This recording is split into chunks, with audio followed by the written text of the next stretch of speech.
So we have a responsibility in the NHS to make best use of the products that are available, and we will always try and get the best that we can for our clinicians and for our administrators who are working hard on behalf of patients to deliver the best service. We then have a responsibility to make sure we're using those tools to best effect. And I think we would all acknowledge that there's more that we can do in that space, and hence the programme that we're talking about today. We're trying to get more people to make best use of the tools that we've got. We've invested heavily with the rest of the NHS in the Microsoft NHS shared tenancy. So it's trying to reduce any kind of duplication, trying to reduce costs where we can, and just supporting people into that professional development as well. So my ambition for this programme is that everybody who works in the ICB has ability to access the support they need to make best use of the tools that we're providing. Teams, of course, has revolutionised everything for everyone. We're able to get meetings stacked much more tightly. You're able to liaise with colleagues who are geographically distant much more effectively. So I think Teams is the big thing that's really revolutionised how we work as a system, and certainly in primary care.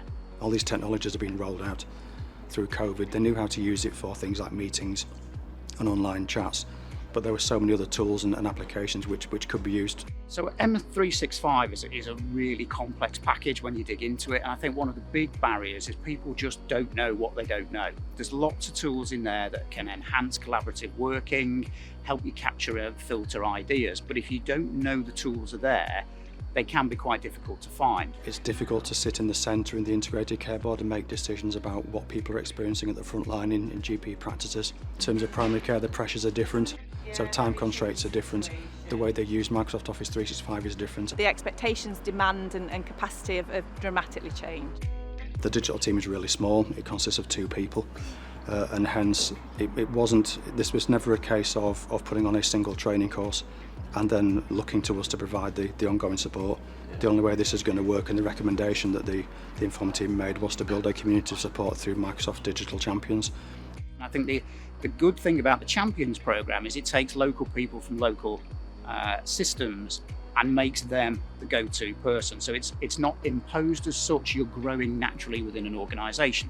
The other thing with them being in practice is they'll see how things are developing and moving in the practice, which then allows the champion to go back to the Inform team and perhaps get a little bit more tailored support. So ultimately it's around 500 members of staff within the integrated care board who will be offered some form of Microsoft Office training, either through Digital Champions or through the programme of work that's going to come after that. Within primary care, there's about 5,500 to 6,000, and increasingly growing each year.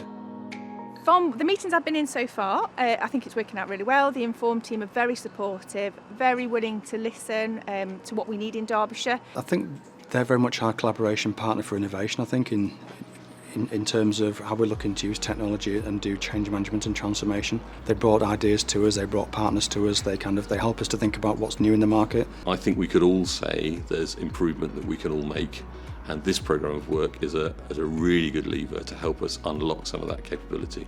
It should be making people's jobs easier to do, quicker to do, and that helps us with value for money, patient experience, and ultimately improving the health of the population.